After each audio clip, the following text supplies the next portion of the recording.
comenzar con alguna cuestión que el ingeniero Romano Allione hizo presente.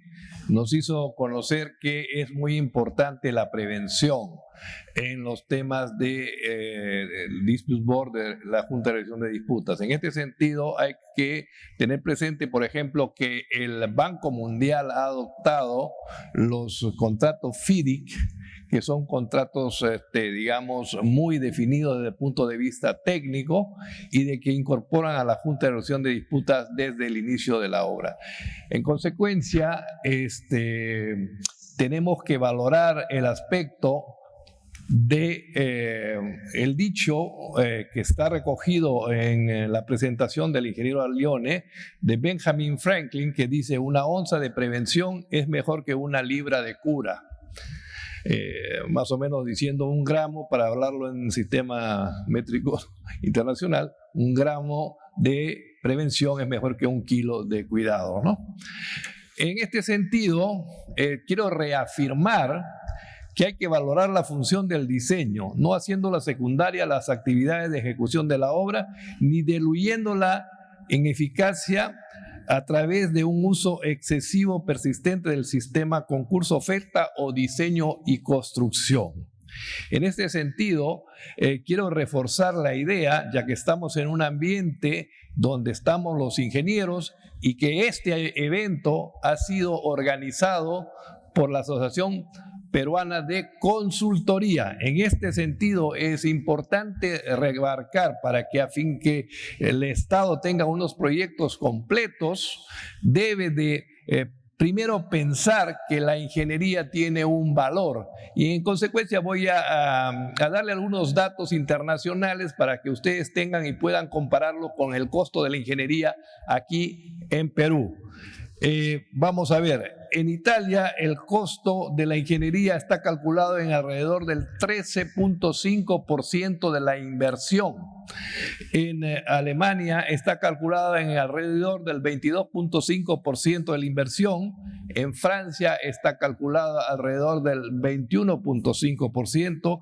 Y lo que más me ha llamado la atención entre los datos que he relevado en los diferentes papers internacionales es que en el Reino Unido la consultoría o la ingeniería está alrededor del 40% de la inversión. En este sentido, quiero llamarlos a ustedes a reflexión, a fin que, digamos, el trabajo de los Dispute Board tenga un efecto, digamos, efectivo y rápido. Es que tenemos que tener un diseño que sea lo suficientemente completo a fin de que las juntas de resolución de disputas que nos gobiernan en el Perú puedan ser efectivas, porque hemos visto de las exposiciones de los diferentes expertos, el presidente del CAPECO, el ingeniero Allione, el ingeniero Hernández, y así hablando, que hay muchas dificultades por parte tanto de las entidades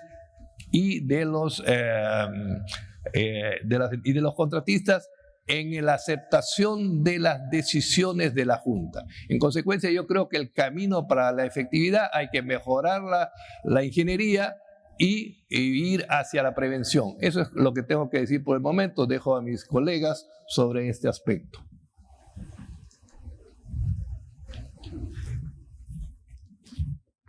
Bien, voy a adelante. Agradecer por la invitación y quiero plantear algunas reflexiones de la siguiente manera. Empezamos con con una figura.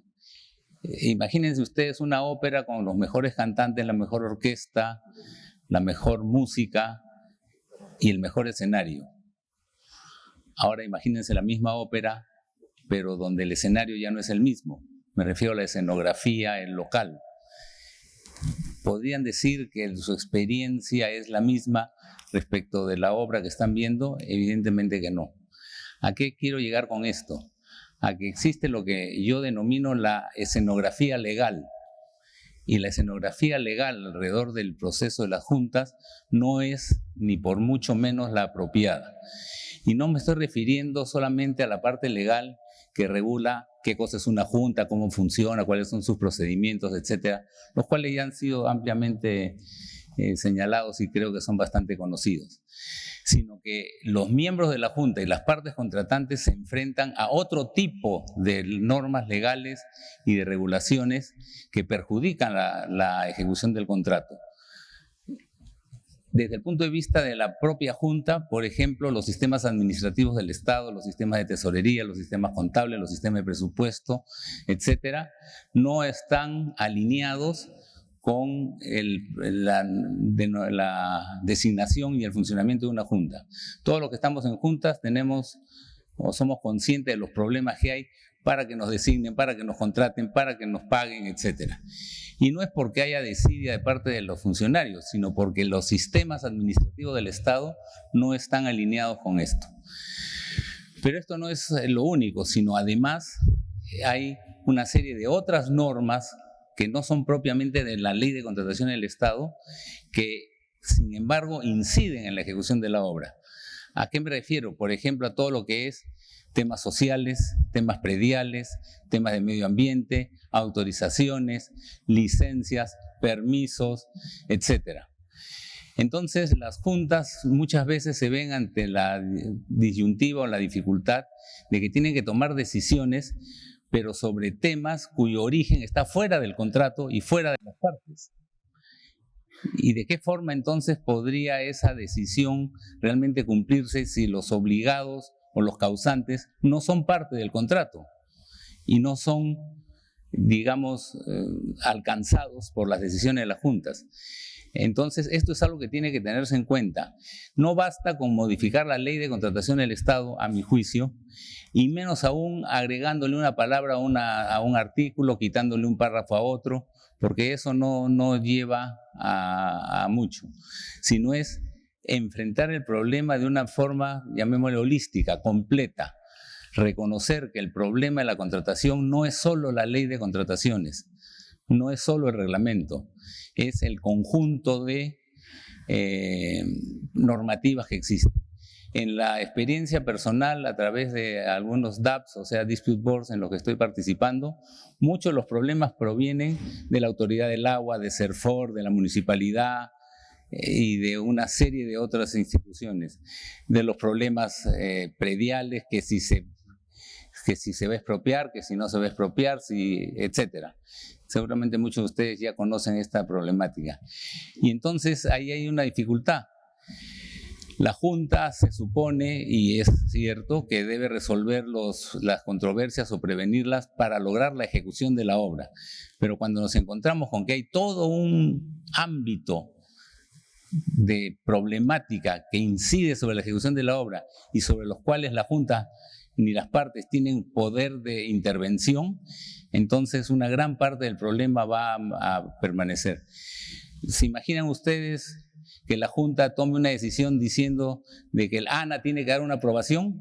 Pues el ANA se reirá de la Junta y nunca lo va a aprobar. O si dice que CERFOR tiene que dar una autorización, igual escucharemos la risa de CERFOR y nunca se va a aprobar, porque el poder de la Junta no llega a esos extremos. Y todo eso es porque cada entidad tiene una normativa propia, un texto único de procedimientos propios, una forma propia de llevar sus procesos y no están alineados unos con otros. Mientras no se logre ese alineamiento, la Junta es importante, no lo niego, estoy absolutamente a favor de ello, pero lo que digo es que no es suficiente. No es suficiente. Hay todo un esfuerzo más normativo, procedimental y de regulación que tiene que llevarse adelante. Y quisiera dar algunas ideas, aparte de esta que he hablado de la que denomino la escenografía legal, sobre algunos aspectos de por qué la función preventiva de las juntas, que debería ser la más importante, sin embargo es la menos utilizada o la menos invocada. Y yo he analizado diversas causas que las quiero mencionar. Una primera es porque muchas veces cuando se llega a pedir una recomendación o una opinión de la Junta es cuando ya el conflicto ha escalado. Ninguna controversia surge de la noche a la mañana y al día siguiente ya es una disputa contractual. Tiene un tiempo, ¿no? Cuando se pide una recomendación o una acción consultiva de la Junta al inicio, desde el momento en que la discrepancia comienza a verse que está sucediendo, hay mucha más probabilidad de éxito que cuando se pide, cuando ya prácticamente la disputa se ha producido. Si las partes reciben una opinión en ese momento, es prácticamente como si fuera una decisión en borrador. Y entonces las partes no van a aceptarla si saben que esa va a estar en su contra. Una segunda es probablemente porque aceptar una recomendación puede significar que más adelante se entienda, ¿no?, como que ya ha habido una aceptación respecto de ciertos aspectos que en caso se lleven a un arbitraje, si se convierten en una discrepancia y la decisión de la Junta no es encontrada conforme, las partes pueden sentir que van a ver su posición debilitada frente a un posible arbitraje futuro. Y por esa situación prefieren no tomar ninguna recomendación de la Junta, sino remitirse a la decisión. Otro, evidentemente, son los temas del control, que ya los hemos escuchado y no vale la pena insistir más en ello. Y también hay otro que lo he mencionado varias veces en varios eventos y no voy a dejar de mencionarlo en este también, que es que el esquema tarifario que los centros de administración de la Junta de Resolución de Disputas han implementado en el Perú no es el adecuado. No es el adecuado, porque el trabajar con un honorario único no favorece la implementación de la función preventiva de la Junta, sino más bien la desincentiva. ¿Por qué? Porque si al adjudicador le van a pagar lo mismo por tomar decisiones que por dar recomendaciones, pues que nos dé decisiones. Si me va a costar lo mismo. En los temas de los dispute board, bajo las reglas de la ICC, eso no es así. Hay un honorario por ser miembro del DAP y un honorario aparte, bajo tarifas diarias u horarias, cuando se piden decisiones, cuando se piden opiniones, cuando se piden visitas, cuando hay audiencias. Entonces, si las partes van a pagar lo mismo por decisión o por recomendación, ¿qué pedirían ustedes? Evidentemente van a pedir decisiones. Si van a un restaurante y le dicen 15 soles el menú, pidas lomo o pidas jamonada, no hay duda qué cosa es lo que vas a pedir.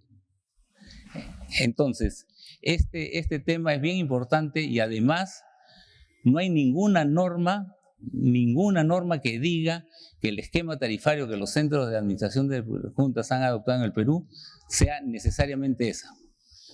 Yo invoco a los miembros de centros que pudieran estar presentes acá que revisen ese tema. No porque crea de que los adjudicadores deben ser mejor remunerados, no es eso, sino que sean remunerados de acuerdo al servicio que se les pide, para que se les pida el servicio que corresponde. Nada más por el momento. Muchas gracias. Muchas gracias, ingeniero Carlos López Avia. Abrimos el micrófono, por favor. Gracias, ingeniero Carlos López. El ingeniero Romano ha estado sentado, no estaba dentro del panel, pero por favor, ya está aquí en el grupo, lo escuchamos. Abrimos el micrófono. Le voy a decir simplemente que yo he tomado suficiente tiempo de ustedes y no quiero atrasarlo más. Y la otra cosa, que lo siento un poco, me parece de estar en la casa con todos los problemas que usted está presentando. Y hay que encontrar soluciones. Hay que forzar la mano, encontrar soluciones para ir en adelante y completar los proyectos, que es lo que sirve a la gente y al país. Gracias. Muchas gracias, ingeniero Romano.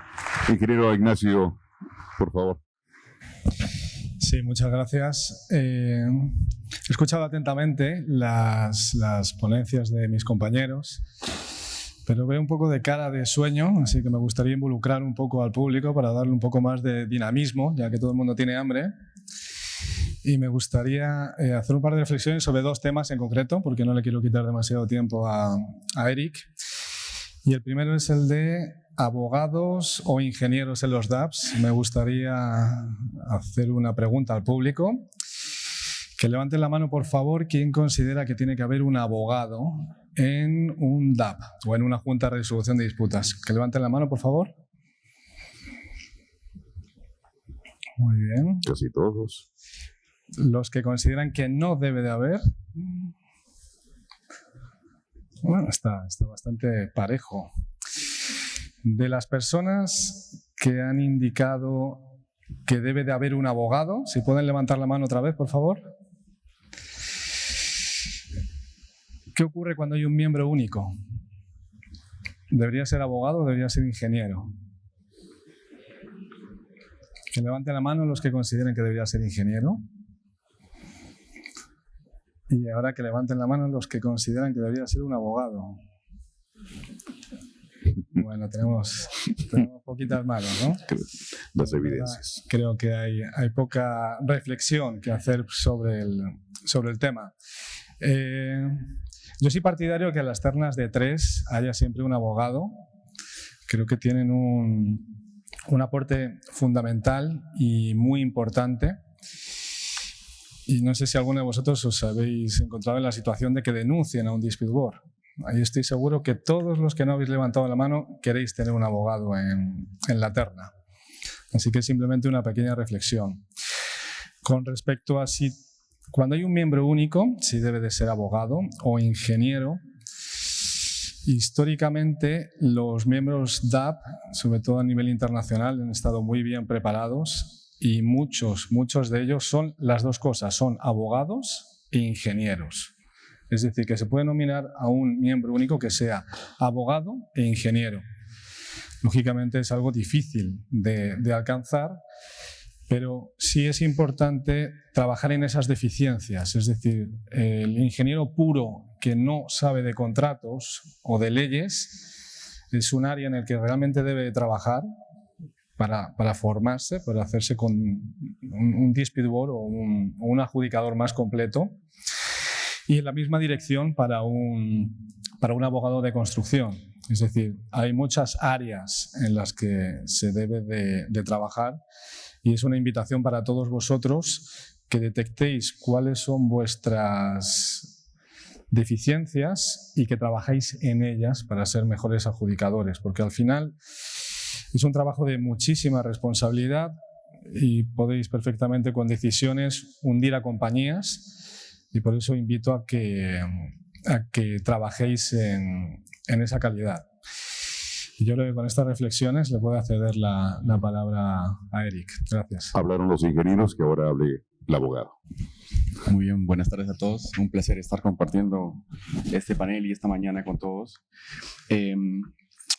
Quisiera empezar retomando algo que se deriva implícitamente de alguna de las intervenciones, que es que la JRD viene a solucionar buena parte de los problemas, pero no soluciona los problemas de fondo, ¿no? Entonces, ¿cuáles son los problemas de fondo que tenemos? Se ha hablado de los expedientes técnicos, ¿no es cierto? La JRD no soluciona un expediente técnico. De la misma manera, la JRD no va a solucionar el que no se aplique el principio de gestión por resultados. La timidez, el temor, el que vivimos en un país con mucho miedo de los funcionarios públicos para hacer lo que es el mejor interés del proyecto en vez de lo que es quizás más conservador y que lo puede proteger mejor en una auditoría futura, y tiene que ver con el rol de la Contraloría en general, y es un tema muy, muy difícil, ¿no? Tampoco resuelve el tema de la corrupción. Corrupción que causa a su vez el tema de Contraloría y que genera una situación complicada, un temor generalizado, por más que sabemos que solamente una minoría de los funcionarios incurren en corrupción. El hecho de que hay una minoría que sí lo hace contamina todo el sistema y genera un efecto en cadena.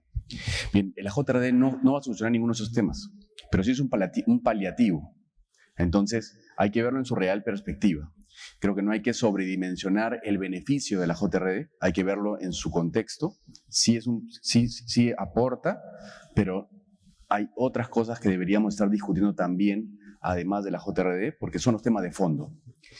También, con ocasión del comentario de ingeniero Zapata sobre que los G2G tienen mayor flexibilidad y tienen beneficios, pero que no son tampoco lo mejor de lo mejor, tiene que ver con lo mismo.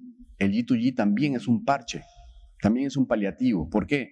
Porque el G2G está haciendo lo que el Estado debería hacer sin un G2G. Entonces, veamos estas dos herramientas, JRD, G2G, como un parche, como algo que es necesario en la situación en la que estamos, pero no algo que nos va a solucionar la vida. Lo que nos va a solucionar la vida es atacar los problemas de fondo, y eso no deberíamos distraernos. Quiero hacer un repaso de algunas lecciones aprendidas que vamos viendo en JRD, ya con más de 10 años en discusiones sobre JRD, DApp en el mercado.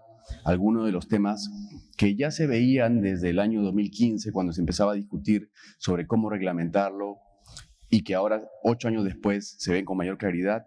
El tema de que si la JRD puede haber una resolución de contrato, es algo que se debería aclarar.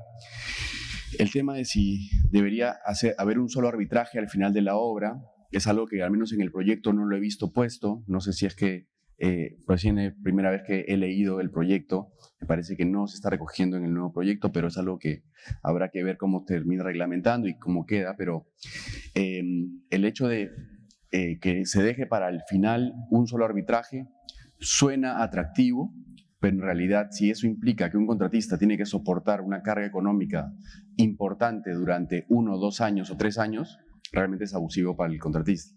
Entonces, en general, en DApp no hay esa limitación, salvo que se pacte en el contrato, que vemos que en el Perú sí se pacta inclusive para DApp, pero creo que es algo que deberíamos sacarnos de la cabeza porque no es algo que realmente aporta valor. Luego, exclusiones. La norma de JRD lamentablemente ha incluido varias exclusiones a la competencia de la JRD.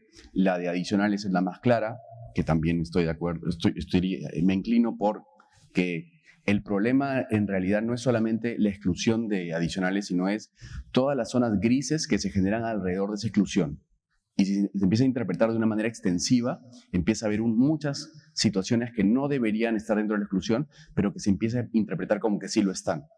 Y lo mismo con disrupción, por ejemplo, o esa disposición de reglamento que dice que no, la JRD no es competente para ver pretensiones indemnizatorias no previstas en la norma. ¿Qué quiere decir? Disrupción, por ejemplo, no está previsto en la norma, etcétera. Otras exclusiones como valorizaciones por menos, discusiones sobre valorizaciones menores al 5% del contrato, se ven en liquidación. Ese tipo de exclusiones habría que eliminarlas porque no están aportando valor. Bifurcación es algo que estuvo en la directiva original, la cual participé, y en el 2019 se eliminó. En cambio, la práctica actual está mostrando que la situación de determinar el derecho con determinar la cuantía son dos temas que si se juntan en la misma controversia en un plazo muy corto es sumamente complicado.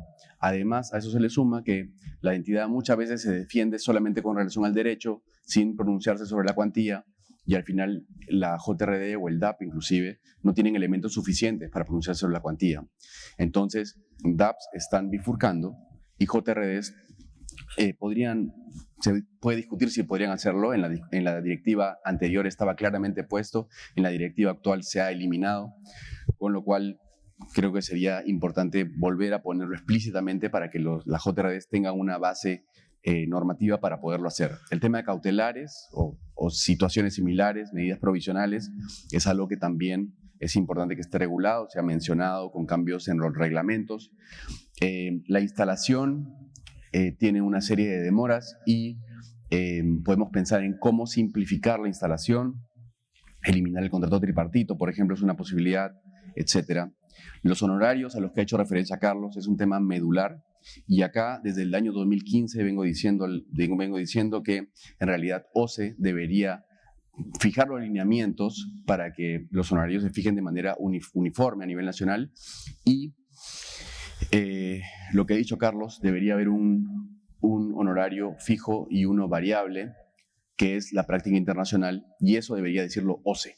Eso no lo van a hacer los centros, creo que es muy poco probable que lo hagan los centros, porque los centros también compiten entre ellos, y los centros lo que van a buscar es que sea atractivo para los clientes, para los usuarios, y eso significa menor costo. Entonces, si ningún centro creo que se animaría a ser el primero en diferenciar su tarifa cuando la competencia no lo está haciendo. En cambio, OCE sí podría hacerlo y de una vez uniformiza el criterio. Regular las reuniones ex parte, que es algo bastante interesante. Creo que podría regularse un poco más eso, que CCI lo menciona pero no lo regula. Luego veo en el proyecto nuevo de Ley de Contratación del Estado que se amplía la función de la JRD hasta liquidación, que es un tema también del 2015 que estaba clarísimo que hasta recepción de obra no debería ser. Ahora parece que hay un consenso que debería ir hasta la liquidación.